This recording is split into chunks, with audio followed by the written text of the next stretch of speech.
Hello, this is Ron Paul with your weekly update for Monday, November 9th. The mainstream media has declared former Vice President Joe Biden the winner of the 2020 presidential election. However, this does not mean the 2020 presidential campaign has come to an end. President Donald Trump is continuing his legal challenges to the vote counts in some key states. The emotional investment of many Americans into the race between Trump and Biden would have shocked the drafters of the Constitution. The Constitution's authorities intended the presidency to be an office of strictly limited powers that would not impact most Americans. The Constitution authorizes the president to administer laws passed by Congress, not create laws via executive orders. The president serves as commander-in-chief of the military following a congressional declaration of war, with no authority to unilaterally send troops into foreign conflict.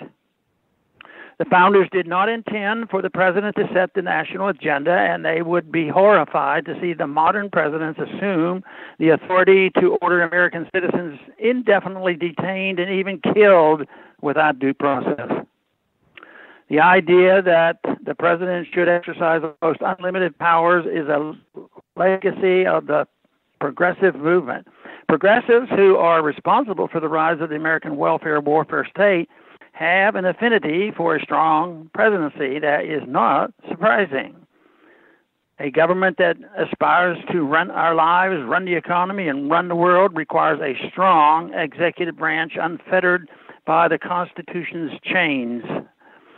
The Cold War also provided a boost to presidential power as it justified presidents assuming more unchecked authority in the name of national security. The concentration of power in the executive branch does not mean presidents are all-powerful. For example, even though presidents are judged by the state of the economy, the unelected, unaccountable Federal Reserve Board typically has greater influence over the economy than the president. Presidents often must tailor their economic policies to deal with the consequences of the Fed's actions. This is why presidents spend so much time and energy trying to influence the non-political Fed. Fed chairs usually, but not always, reciprocate by attempting to tailor policies to be useful to the incumbent president. It has become cliche to say that politics stops at the water's edge. This means no one, not even members of Congress, should ever oppose or second-guess a president's foreign policy decisions. However, this rule does not apply to those comprising what has become popularly known as the deep state, the military-industrial complex, the national security bureaucracy, including the CIA, congressional staffers, and members of the media. This deep state serves the deep state, and he will certainly not be the last. The 2020 election has awoken many Americans to the corruption of the modern welfare warfare state. These Americans are ripe for the message of liberty.